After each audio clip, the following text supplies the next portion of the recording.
Hi అండి, అందరికీ నమస్తే. న్యూస్లో ఎక్కడ చూసినా సరే ట్రంపే కనిపిస్తున్నాడు. ప్రపంచాన్ని భయపెడుతూ, శాసిస్తూ, బ్లాక్మెయిల్ చేస్తూ. ఇతనికి ఇంత శక్తి ఎవరిచ్చారు? ఇప్పటి ట్రంప్ అయినా సరే ఒకప్పటి యూరోపియన్ నేషన్స్, బ్రిటిష్ వాళ్ళతో సహా మొత్తం యూరోపియన్ నేషన్స్ ప్రపంచాన్ని మొత్తం బానిసత్వంలో నెట్టేసి తమ గుప్పిట్లో పెట్టుకోగలగడానికి ఏకైక కారణం వాణిజ్యం. వారి సొంత కంపెనీలు ప్రపంచాన్ని శాసించగలిగేంత పెద్ద కంపెనీలు.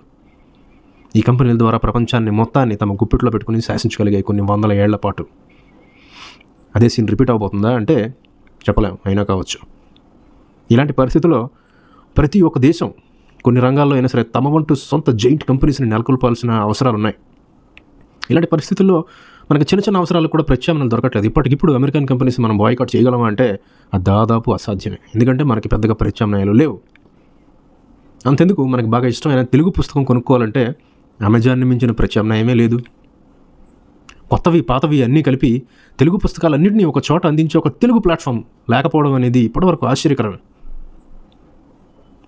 తెలుగు గడ్డపై పుట్టిన టెక్నోక్రాట్స్ కొన్ని వేల మంది ఉన్నారు ఇప్పటివరకు. కానీ ఈ దిశగా ఆలోచించిన వాళ్ళు చాలా తక్కువ మంది. ఇప్పటికే కొన్ని వెబ్సైట్స్ ఉన్నా కూడా అన్ని రకాల పుస్తకాలని అందించే ఒక పెద్ద మార్కెట్ ప్లేస్ని సృష్టించగలగడం అనేది అంతగా ప్రయత్నం జరగలేదు.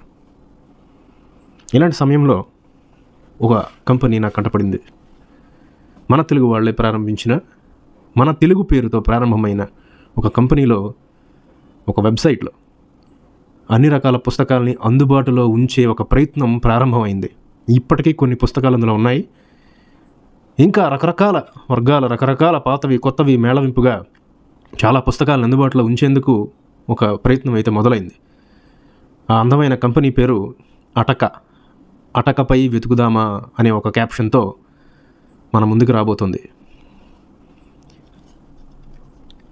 అందమైన ఒక జూట్ బ్యాగ్ ప్యాకేజ్తో మనకి పుస్తకాలని అందించబోతున్నారు ఈ అటక వాళ్ళు. ఇది నా మొదటి పుస్తకం అటక నుంచి.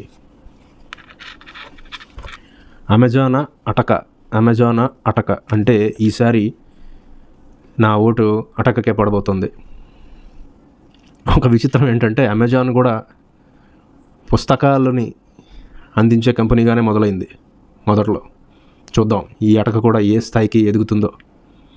ఈ విధంగా చిన్న చిన్న పరిస్థితుల్లో కూడా మనం ఈ పెద్ద జైంట్స్కి ప్రత్యామ్నాయాలు వెతుక్కుంటూ ముందుకెళ్లాల్సిన అవసరం ఉందని అందరూ గుర్తించాల్సిన పరిస్థితి. Thank you.